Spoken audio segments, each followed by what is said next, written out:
जय श्री राम। शंखनाद में आपका स्वागत है। महाराष्ट्र में एमएलसी चुनाव के लिए नामांकन शुरू हो चुका है और इसके साथ ही उद्धव ठाकरे ने भी दर दर भटकना शुरू कर दिया है।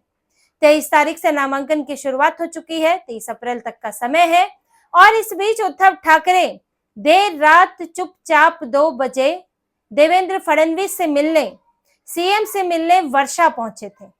उद्धव ठाकरे, वैसे तो ये बात तो कई बार हो चुकी है कि बाला साहेब ठाकरे मातोश्री से कहीं जाया नहीं करते थे, चाहे किसी से भी मिलना हो वो मातोश्री आता था। लेकिन अब हाल ये है उद्धव ठाकरे का कि यहाँ उद्धव ठाकरे को निकल निकल कर दूसरों के पास जाना पड़ता है, कोई और मातोश्री नहीं आता है।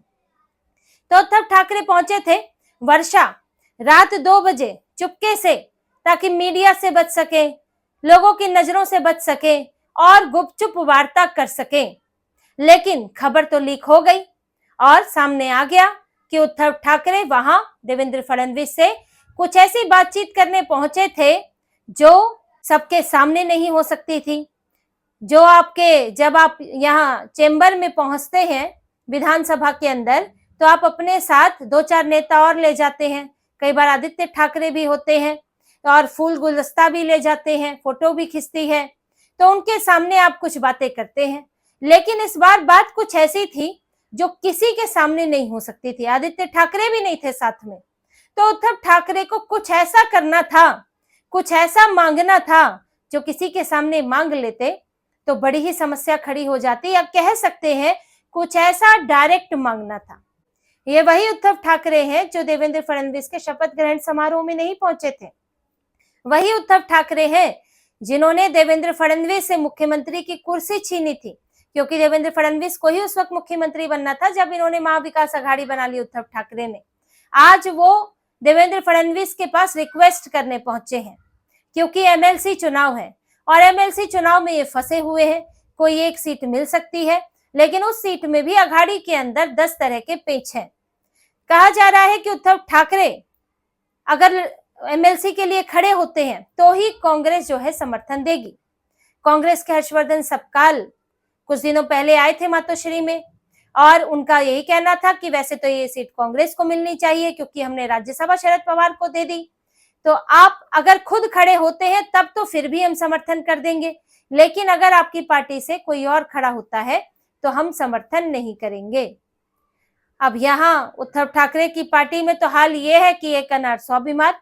उद्धव ठाकरे ने जब ये फैसला, लगभग ये चीजें सामने आई कि उद्धव ठाकरे खुद नहीं खड़े होना चाहते हैं। एक तो फजीहत का भी डर है कि कहीं कोई समस्या ना हो जाए, हार ही ना जाए, और बीजेपी शिंदे अगर कोई उम्मीदवार खड़ा कर देंगे तो मुश्किल हो सकती है। फिर दूसरा, थोड़ा तबीयत का भी मामला बताया जाता है उद्धव ठाकरे का। अब जैसे ही ये स्कोप खुला और यहाँ पर पद खाली हुआ तो इसमें एक अनार 100 बीमार हो गए। कई लोग इस पर दावा करने आ गए, जिनमें अंबादास दानवे हैं, धनश्री हैं, इनकी नेता और भी नेता हैं जो इस पद को मांगने लगे कि हमें खड़ा किया जाए। अब इसमें दिक्कत ये है कि कांग्रेस इसके लिए तैयार नहीं है, और अगर ये खड़ा भी कर देते हैं तो कांग्रेस के बिना काम नहीं चलेगा, क्योंकि 29-30 विधायक चाहिए। इनके कुल मिलाकर एकदम बॉर्डर लाइन पर 30 बन रहे हैं। अब उद्धव ठाकरे को किसी भी स्थिति में उन्हें समर्थन चाहिए बीजेपी और एकनाथ शिंदे का। अगर वो कांग्रेस को साइड करके अपनी ही पार्टी के किसी को खड़ी करते हैं तो फिर आपको फिर भी समर्थन चाहिए कि वहां से कोई और खड़ा ना हो, तो निर्विरोध किसी तरह जीत सकते हैं। लेकिन अगर ये अपने आप को भी खड़े करते हैं, कांग्रेस का भी समर्थन मिलता है, 46 विधायक बनते हैं, फिर भी इन्हें चाहिए कि ये बिन निर्विरोध चुने जाएं, ताकि एक सम्मान भी रह जाए और कोई डर भी ना हो। अब इसके लिए आपको तो जाना पड़ेगा मांगने के लिए, और यही मांगने ये गए थे। जिस तरह की इसमें इस वक्त चर्चा है, जो अंदाजा लगाया जा रहा है कि ये इनकी मुख्य तौर पर ये एमएलसी के लिए बात करने गए थे कि समर्थन दे दो, कैंडिडेट खड़ा ना करो, क्योंकि आप सीधे एकनाथ शिंदे से तो बात कर नहीं सकते हो, और एकनाथ शिंदे आप चले गए अगर तो फिर ये जो पद मिले ना मिले उससे बड़ी फजीहत हो जाएगी। अब एकनाथ शिंदे को कौन मना सकता है? वो है बीजेपी। अगर बीजेपी यहाँ तैयार नहीं होती है कैंडिडेट देने के लिए तो हो सकता है कि एकनाथ शिंदे भी ना हो, कोई मैसेजिंग भी पहुंचानी हो तो पहुंचाई जा सकती है।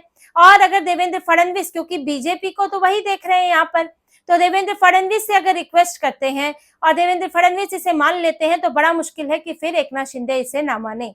तो इसलिए उद्धव ठाकरे रात 2 बजे वही करने गए थे कि दे दो, एक पद दे दो। ये उद्धव ठाकरे को आज ये नौबत इनकी आ गई है और इन्हें तब सोचना चाहिए था कि ये स्थितियां भी इनकी आ सकती हैं कि जिन देवेंद्र फडणवीस से इन्होंने कुर्सी छीनी, आज उन्हीं से एक पद मांगने के लिए उद्धव ठाकरे जा रहे हैं।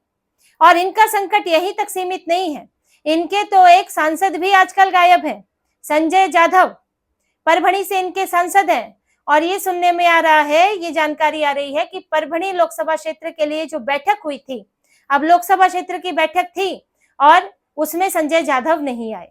जिला प्रमुख और तालुका प्रमुख भी उस बैठक के अंदर नहीं पहुंचे। अब इससे आशंका जताई जा रही है कि दूरियां दिखने लगी हैं। अब संजय जाधव बोल तो रहे हैं कि वो एक शादी में गए थे इसलिए नहीं आ पाए, लेकिन वो दूसरे कार्यक्रमों में तो नजर आ रहे हैं। जो उनके संसदीय क्षेत्र में कुछ और कार्यक्रम रखे जा रहे हैं उनमें दिख रहे हैं, लेकिन लोकसभा क्षेत्र की बैठक थी उसके अंदर वो नहीं आए हैं। तो ये बहुत मायने रखता है। अब परभणी में देखिए संकट क्या इनके लिए है कि परभणी के अंदर ये पूरी मुस्लिम पार्टी बन चुके हैं। इन्होंने जो नगर निगम चुनाव लड़ा उसमें अधिकतर मुस्लिम पार्षद थे। अब इनका जो मेयर है वो भी मुस्लिम है। तो वहां पर एक तरह से पार्टी के अंदर ही टूट पड़ चुकी है कि अब हम कौन सी पार्टी रहे हैं। वहां पर हिंदू नेताओं के लिए मुश्किलें हैं, संजय जाधव के लिए भी मुश्किल है। और इसका विरोध इन्हें हो रहा है कि जैसे ही इनका मेयर बना वहां पर एक हनुमान जी का मंदिर टूट गया, इन्होंने तोड़ दिया एमसी वालों ने रातों रात, जिसके बाद जो है शिवसेना वालों ने हंगामा किया है वहां पर। तो इनकी पार्टी अलग थलग पड़ रही है और फिर वही हिंदुत्व का सवाल उठ रहा है कि उद्धव ठाकरे फिर तुष्टीकरण में डूब चुके हैं और हिंदुत्व के साथ धोखा कर रहे हैं। तो संजय जाधव भी अपना भविष्य देख रहे हैं कि आज तो मैं सांसद हूं, लेकिन जो हालात उद्धव ठाकरे ने बना दिए हैं तो अगली बार मैं सांसद बनने वाला नहीं हूं। यहाँ से टिकट मिल भी जाएगा तो भी मुश्किल होगी, क्योंकि हमारा जो कोर बेस था, जो वोट बेस था, वो हमने खो दिया है। तो संजय जाधव नाराज दिख रहे हैं, नजर नहीं आ रहे हैं। जो पिछले दिनों बैठकें हुई थी वो भी सबके सामने है और ये जल्द ही इस पर कुछ हो सकता है इनके सांसदों को लेकर।